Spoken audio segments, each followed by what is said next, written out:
कच्छ बोले हट पागल लड़की, मैं सोच रहे थे क्यों अकेले बुला रही है। तू नहीं जानती मेरे गुरु की बिटिया है, तू मेरी बहन से बड़ी बहन है। आज अगर हम तोय ले जाए तो आगे गुरु चेला को रिश्ता का रह जाए।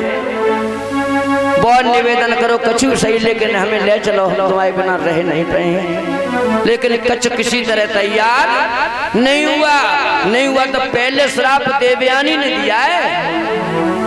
हाँ, जब कच्छ नाय ले गए तो देवयानी बोली अगर तुम वो नाय ले जाए रहो, हम तो प्रेम करती हैं, मैं तो श्राप दे रही, जो तूने मेरे पिताजी से विद्या सीखी है तेरी सब बेकार हो जाए। कच्छ सोचन लगे कटे बरे मरे, तब तो विद्या सीख पाई।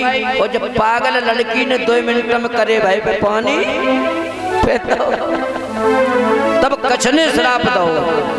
कच्छ बोले अगर तू जीवन में कलंक ही लगाना चाहती है अपने जीवन में, तो मैं भी तुझे श्राप देकर जा रहा हूँ। तुझे कोई ब्राह्मण पर नहीं विवाह के ले जाएगा, तुझे कोई चंद्रवंशी यादव ले जाएगा जो जीवन भर तेरे पीछे कलंक।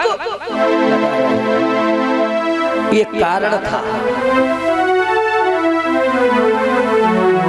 तब तो श्राप के कारण भाई है, अब तो होने लगी। अरे के डिगाई दूर मत जाओ, सब समझ गए। पहले तो होती आई, हम लोग जजमान रहे तो वही जजमान कह जाते आओ जजमान बैठो। और तो लोग कहते दगाई को मन चुहे ही ना। निर्मल मन सो बाबा, भगवान भी कहते हैं। ये तुलसीदास ने भी एक जगह लिखा है, जब सब जात होली में जात ढूंढी गई है तो कोई जात नहीं मिली है। निर्मल मन अहिर निज दासा लिखी रामायण में। अहिर इतना निर्मल मन किसी का है ही नहीं, कोई भोली जात नहीं है। ध्यान रखना, मदद पे आ जाए तो मदद खुल के करता है, और भोलेपन पे आ जाए तो प्राण ले ले। ये ध्यान रखना। आज इनकी पूरी कथा नहीं, हमने संक्षिप्त में पूरा विस्तार बताए दो, क्यों कृष्ण जन्म भी होना है। इसी काल में विवाह हुए तो देवयानी से 2 पुत्र पैदा हुए थे, यदु और तुर्वस, और शर्मिष्ठा से 3 हुए थे, अनु, दुरु और खुरु। इनकी ठीक 45 पीढ़ियों के बाद में एक मथुरा में राजा हुए। 45 पीढ़ियों। मथुरापुर भय अधिपति एका, सरल स्वभाव सुशील विवेका। आहुक जिनको नाम कहावा, जिनको राज सपन भावा।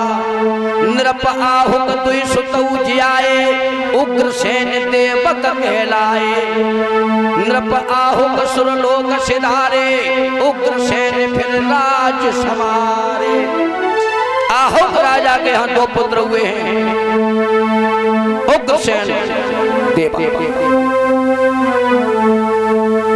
उग्रसेन बने हैं, इन्होंने मंच संभाला है, मथुरा की गद्दी संभाली। इनकी पत्नी का नाम है पवर रेखा। यश वैभव कीर्ति खजाना सब कुछ है भाइयों, लेकिन इनके कोई औलाद। हम आप सारे जीवन पैदा करते हो, बताइए किन के लेकर तो परिचय जी लड़का नात लगे ताई सब लगेगा। को भैंसियाँ मिलाएं, को भैंसियाँ जोड़े, को भैंसियाँ खरीदे, को भैंसियाँ बेचवाएं, चाहे खेती करो, कचू करो, चाहे बिजनेस करो, चाहे नौकरी करो, चाहे खेती करो, कचू करो, लेकिन करते किसके लिए? को औलाद के लिए। और जगह पास सब कुछ पहले ही से हो और बके औलाद न हो तो कितना बड़ा दुख होगा। उग्रसेन को बहुत बड़ी चिंता है, अपनी पत्नी से कबू नहीं कहा, इतने समझदार पढ़े लिखे हैं, वो शिक्षित हैं कि मेरी पत्नी को दुख होगा। सोच रहे पत्नी के क्या दोष है, भगवान की कृपा होगी तो किलबिलाता हुआ खिलौना आएगा। एक दिन पवर रेखा पैर दाब रही है उग्रसेन और वह विचार बन गए हम अपने जीवन में ऐसी आएगी इनके संग। हमारे मेरे पति के मरने के बाद में मथुरा में कोई दीपक जलाए वालो ना है। आंसू गिरे उग्रसेन के पैरों पे। उग्रसेन बोले पवार रेखा रोए रही हो? हाँ। कहे हम लोगों ने इतने बड़े पाप करे प्रभु, जो परमात्मा ने हमें किलबिलाता हुआ खिलौना न दिया। उग्रसेन समझाने लगे घबराओ नहीं, जिनकी कृपा से कमल जैसे पे ब्रह्मा प्रकट हो जाए, उनकी जरा सी कृपा हो जाए तो तुम्हारी गोदी में जरूर कोई न कोई मांस का लोथड़ा आ जाएगा। पवन रेखा बोली प्रभु बिना पुत्र के जीवन अधूरा होता है एक स्त्री का। स्त्री अगर एक पुत्र को पैदा न कर पाए तो समाज भी उसे दूसरी दृष्टि से देखता है। हम तुम राजा रानी हो, मुंह पे लोग नहीं कहते, हमें देख के महिलाएं मुंह मोड़ लेती हैं, ये बांझ आ रही है। आपको देखकर लोग मुख टेढ़ा करते हैं, ये निर्वंशी आ रहे हैं। तो बोलिए महाराज, ये जिंदगी बिना पुत्र के एक स्त्री की अधूरी है। स्त्री उसी का सम्मान होता है जो एक खिलौना पैदा करे, जो सृष्टि को आगे बढ़ाती, मेरा नाम चलाती है, और एक लला न पैदा कर पाई। जीवन नए बोली जीवन नए अच्छो लला बिना, जीवन नए अच्छो लला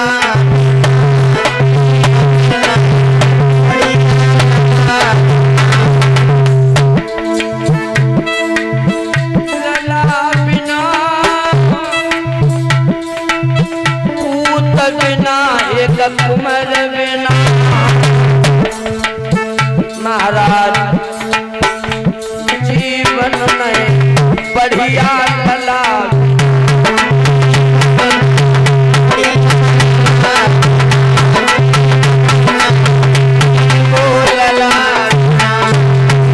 बोली बिन पत्नी के घर जैसे सुनो, घर जैसे महाराज। और पत्नी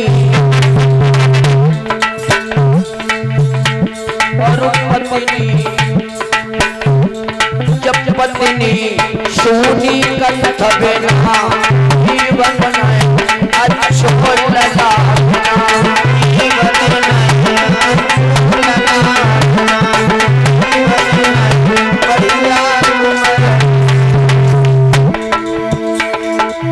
बिन माया के काया सुनी, काया सुनी। और माया ध्यान रखना, और माया जमाया सुनी लला बिना, जीवन अच्छो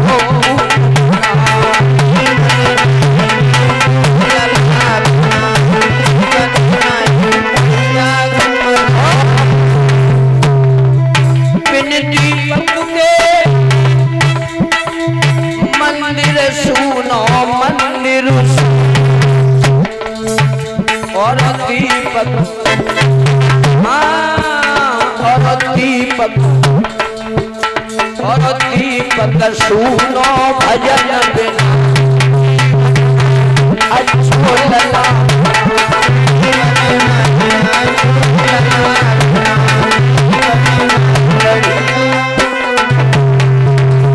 लला बिना, लला बिना, पूत बिना एक कुमर बिना। ओ जीवन नए बढ़िया लला बिना,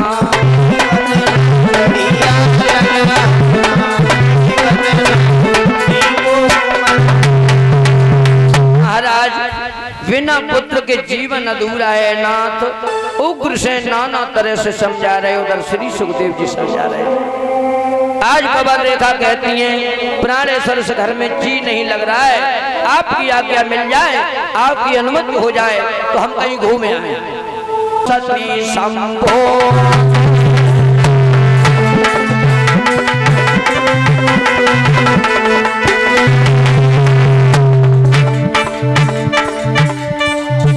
और प्रगट हो गया अंत में वे राक्षस का सैन्य।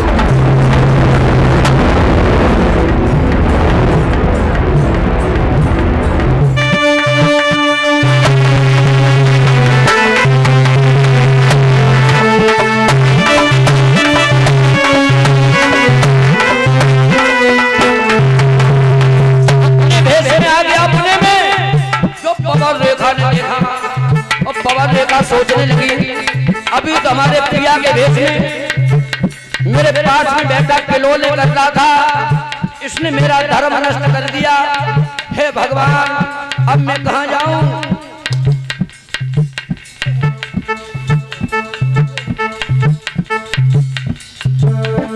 प्रगट हो गया अंत में राक्षस का सैन्य।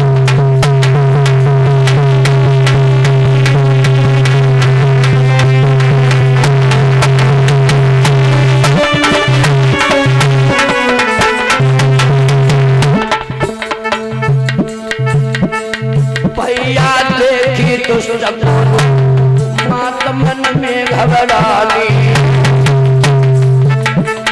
वीर न देखी चतुर, मात मन में घबराली।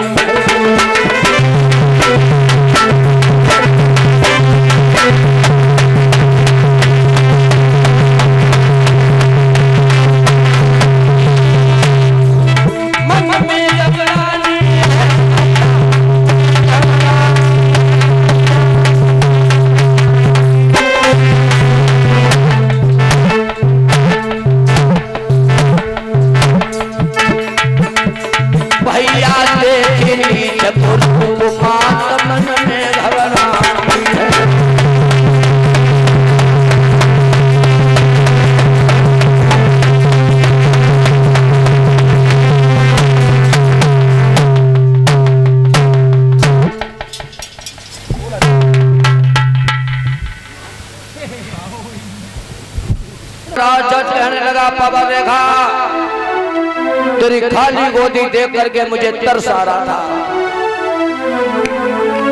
मथुरा में कोई राज चलाने वाला नहीं, मैंने तेरी कोख भरी है, कोई बुरा काम नहीं किया। और सुन, मेरे सहयोग से जो तेरे बच्चा पैदा होगा वो कैसा होगा? पवन रेखा कहने लगी, तेरे जैसा नीच लोफल लफंगा होगा। कौआ के कौआ होता है, कौआ के कभी हंस नहीं हो सकता। कहने लगा, मेरे समान योद्धा होगा, उसे कोई भी जीत न पाएगा। और राजा नर की बात क्या, उसे इंद्र भी हा। एक कमी होगी मेरे बेटा में, साधु संत ब्राह्मणों को ये बेशक बहुत सताएगा। और ये याद रखना, मेरे बेटा को मारने के लिए भगवान को आना पड़ेगा। जा रहा हूं, ये जवाब दिए। पवन रेखा बोली, और अब आगे, और नीच पापी, तू तो अपने भाषण दे रहा है, लेकिन मैं क्या करूं?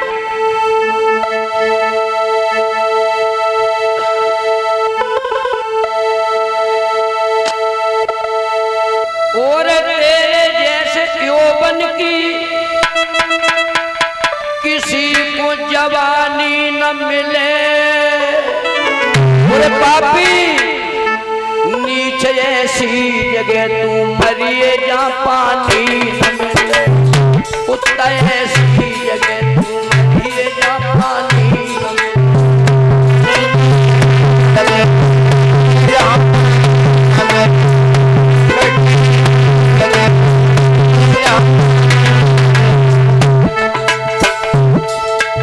तेरे ऐसी जवानी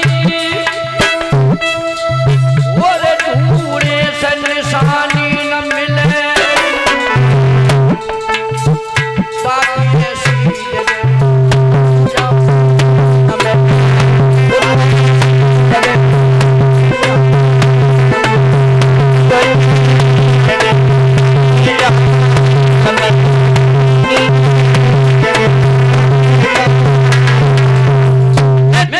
कि भगवान तेरी ऐसी जगह मौत हो जहाँ एक एक बूंद पानी को तरस जाए, वो चला जाता है। श्री सुखदेव जी बोले न आंधी रही न तूफान, सब बंद। सहेलियां आई, पवन रेखा को देखा, साड़ी फटी है, केस खुले हैं, ओठ थर थर आ रहे हैं, कांप रही है। सखियां बोली क्या हुआ?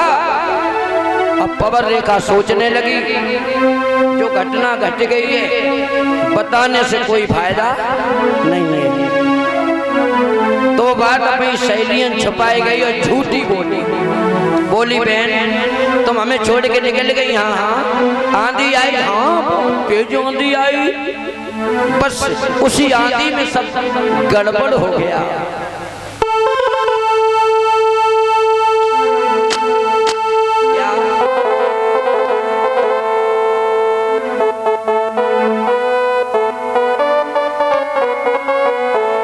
क्या बोली?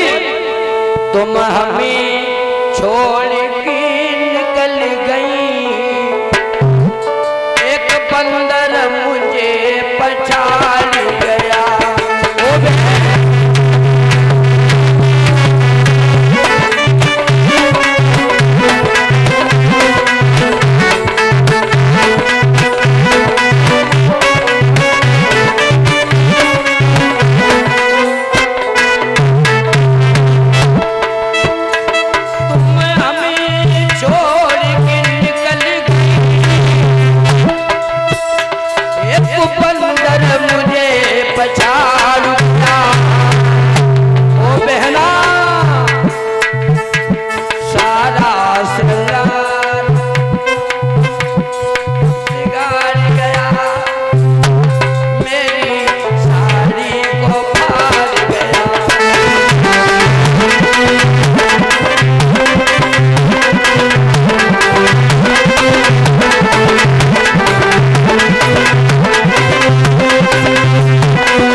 मेरे बच्चा आज श्री सुखदेव जी कह रहे पवन रेखा कहने लगी आप तो छोड़ के निकल गई, तब तक एक बंदर ने मेरे साथ छेड़छाड़ कर दी।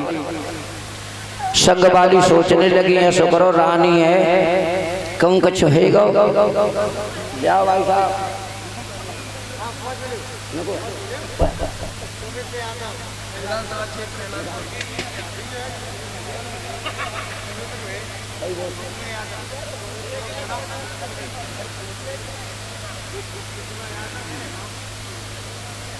और ये माल्या जो हमारे गले में डाली है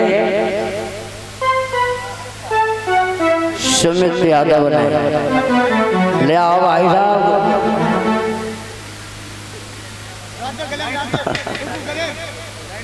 रुपया ले जाओ तुम्हें, ले तुम्हारे डाटा। शाबाश।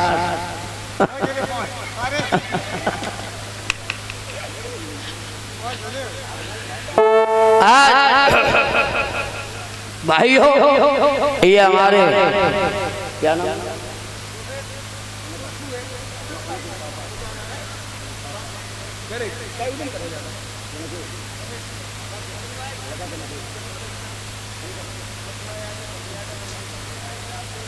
और तुम नहीं डाल दे। सुमित यादव और कृष्णा है और कृष्णा यादव सुमित यादव। बता पौआ तो पौआ लगाया अपन बता जा तो हाली का ना। सुमित पिताजी सुमित के बच्चा हैं ये। क्या नाम? कृष्णा और डुगू और राजा। अपन उल्टे उल्टे बताए रहो सब। पौआ तो नहीं लगाया, पौआ माओ शेर है। हाँ ये भांजा है हमारे गले में माल्या डाल करके सम्मान किया है। भगवान हमेशा असीम कृपा रखें और इन बच्चों को सद्बुद्धि दें, आगे पढ़ लिख करके अपने माता पिता का नाम रोशन करेंगे। काली माँ से मैं निवेदन करता हूँ। और आज पवन रेखा को जब देखा शैली